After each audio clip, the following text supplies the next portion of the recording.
दोस्तों नमस्कार, आप देख रहे हैं हेलो न्यूज वर्ल्ड। सोच बेहतर कल की। कि रविवार को हरियाणा राज्य महिला आयोग की चेयरपर्सन रेणु भाटिया का रेवाड़ी में आगमन हुआ। पीडब्ल्यूडी रेस्ट हाउस में जिला भाजपा पदाधिकारियों और नगर पार्षदों ने उनका स्वागत किया। इस मौके पर भाजपा जिलाध्यक्ष डॉक्टर वंदना पोपली और महिला आयोग की चेयरपर्सन रेणु भाटिया ने क्या कहा, आप देखिए हमारी ये रिपोर्ट। आप देख रही है हेलो न्यूज वर्ल्ड, सोच बेहतर कल की। नई खबर के साथ फिर होगी मुलाकात, तब तक दीजिए पत्रकार दिनेश विद्यार्थी को इजाजत। नमस्कार। यही कहना चाहूंगी कि महिला सशक्तिकरण की हम बात करते हैं तो भारतीय जनता पार्टी ने ऐसी महिलाओं को भी आगे किया जो बाकी महिलाओं के बारे में स्ट्रांगली एक्शन ले सकती हैं। तो आज इनका यहाँ पर होने का कारण ये है कि अगर कोई भी ऐसा आपके पास उदाहरण आता है तो आपके पास एक बहन है जिसको आप तुरंत कॉल करके या तुरंत उनसे आप बात कर सकते हैं। और मैं अनुरोध करना चाहूंगी रेणु जी से कि वो कुछ अपनी गाइडेंस दें।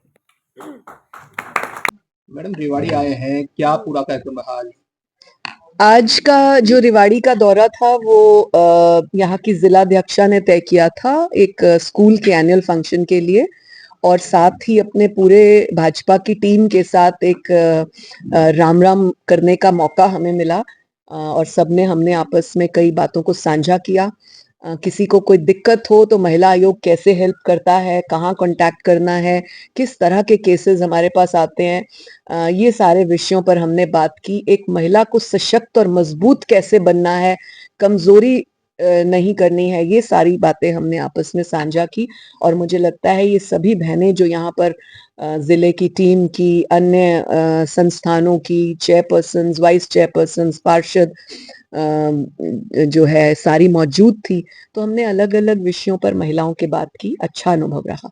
आजकल संस्कार कम हो रहे हैं, महिलाओं पे आरोप लगता है कि महिलाएं तोड़ रही हैं घरें, और पुरुष जो है वो अलग तरह के आरोप लगाते हैं। क्या देखते हैं समाज को जोड़ने की दिशा में आयोग कहाँ तक सफल हो पा रहा है? देखिए, संस्कार तो आपके जेनेटिक होते हैं, आपके परिवारों से आते हैं।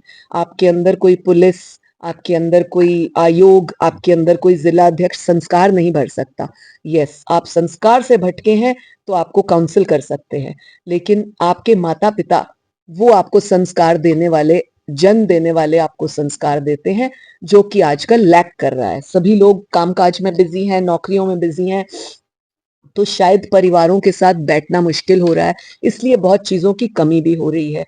बहुत सारी आजकल फैमिलीज में मॉडर्न होने का एक नया फतूर चालू है। मॉडर्न होने का मतलब उनको लगता है मॉडर्न कपड़े पहनना, मॉडर्न बातचीत करना, हर तरह की ड्रिंक करना, चाहे वो मेल हो चाहे फीमेल हो, हर तरह की जगह पे जाना। गुरुग्राम भरा पड़ा है हुक्काबाज से, अन्य स्थान भरे पड़े हैं ड्रिंक्स से।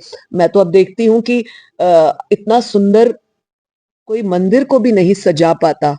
राजनीति कर लेते हैं लोग मंदिर गुरुद्वारों पर भी, लेकिन आप लिकर शॉप देखें, जी वाइन्स इतना खूबसूरत सजा हुआ है। तो ये हमें सोचना होगा कि हम अपने संस्कारों की दिशा में कहाँ जा रहे हैं।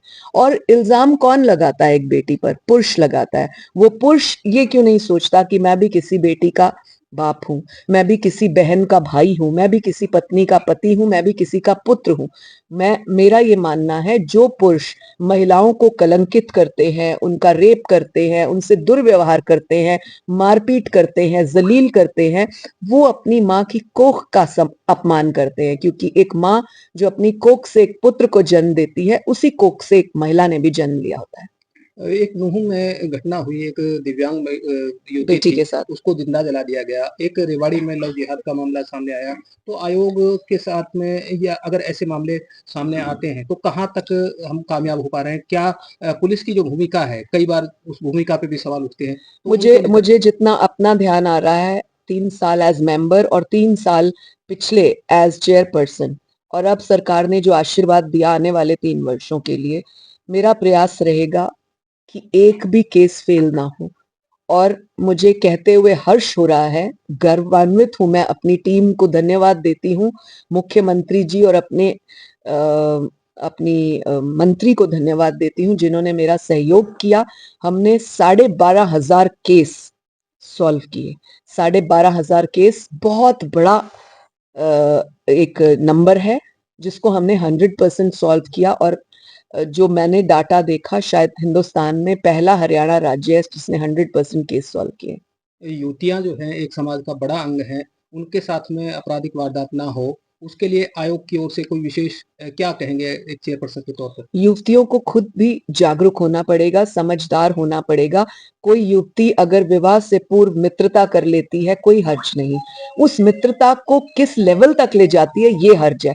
उसको सोचना होगा कि अगर हम विवाह से पूर्व संबंध कर लेते हैं, अगर हम विवाह से पूर्व इस तरह के रिश्तों को एक नया मॉडर्न स्टाइल दे देते हैं, खास तौर से लिव इन जिसको आजकल नाम दिया जाता है, तो आप अपने आप को किसी एक गड्ढे में डाल रहे हैं। क्योंकि कोई भी पुरुष मैंने आज तक नहीं देखा, आज तक अभी तक मैंने नहीं देखा जिसने लिव इन का रिलेशन शौक से करने के बाद अपनी पत्नी को डिवोर्स दिया हो। मैंने नहीं देखा। अगर किसी के पास ऐसा रिश्ता है तो वो प्रेम का रिश्ता कहलाएगा, लेकिन आज तक नहीं हुए। भाजपा में जो महिला संगठन है वो भी काफी शक्तिशाली है, दुर्गा वाहिनी भी काम कर रही है, तो क्या संदेश देंगी आज की महिला शक्ति को जो महिला समाज को जागरूक कर सके? देखिए, अगर हम दुर्गा वाहिनी की बात कर रहे हैं, सेविका समिति की बात कर रहे हैं, तो मैं खुद एक बाल्यकाल से सेविका समिति से हूँ।